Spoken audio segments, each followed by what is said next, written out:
Very simply, it's something that is easy to pick up and understand straight away, so therefore it has to be easy to read, easy to navigate. What people are looking for is what it is you've done in your career, most importantly what it is you've actually achieved. So tangible, measurable achievements have to be easy to extract from the document. As with anything in life, if somebody has kind of put time and effort into understanding what it is you as an employer want to achieve, and then clearly and concisely articulate how their skills and achievements are going to be relevant to you, that makes a great CV. I think from an employer's point of view, a great CV gives the key facts up front that are easily identifiable, so the employer can see straight away that the candidate knows what they're talking about and is talking directly to them about the role that they're looking for. As a salesperson, your ability to win commission and bonus is defined as much by the style and capability of the organisation and your ability to work within it.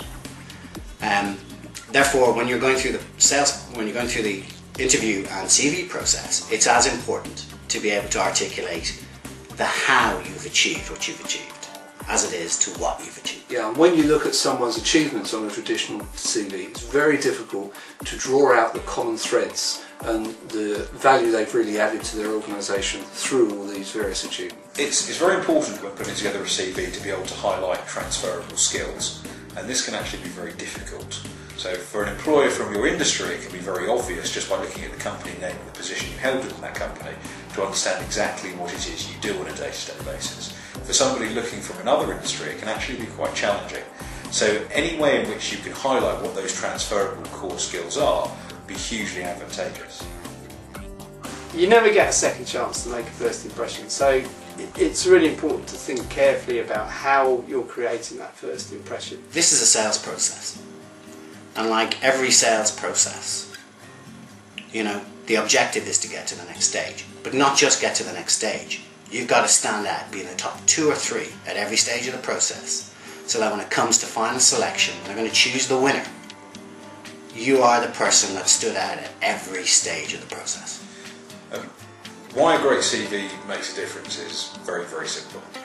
The CV is your opportunity to make a first impression, and the hiring manager's opportunity to gain a first impression. If you can get a sense of the character of that person, you can determine whether or not they're a good fit, because the employer's in the best position to determine whether or not they're going to fit that role. An interview, you perform better because you will have rehearsed up front all the things you want to say.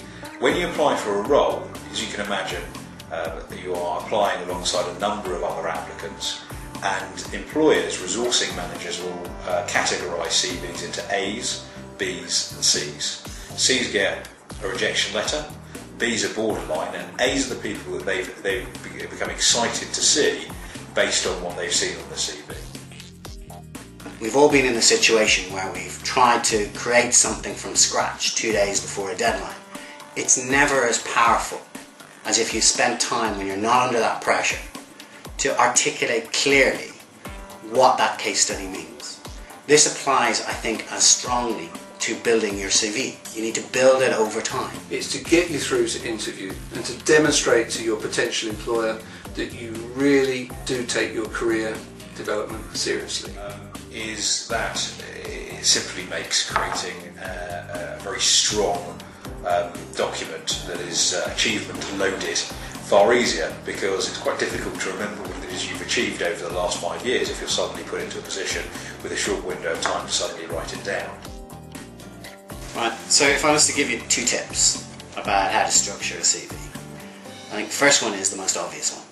Always make it relevant to the audience that you're aiming it at. The second one is, what frustrates employers is reading something and being left with the question, so what? Right? If you read something and it says so what, you need to take it to the next step. So what? So this means I could do this, or I achieve that. When a CV lands on my desk, typically I will speed read it first before reading it in detail. And what I'm looking to extract is tangible, measurable achievements. Prior to interview, I will read the CV again in detail, and I'll be more interested in personal statement.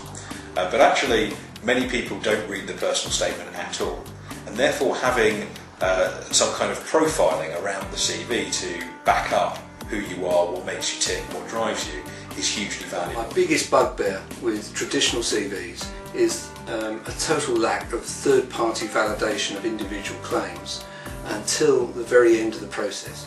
The importance of having your achievements and track record endorsed and validated by either an ex-employer or a client can't be underestimated.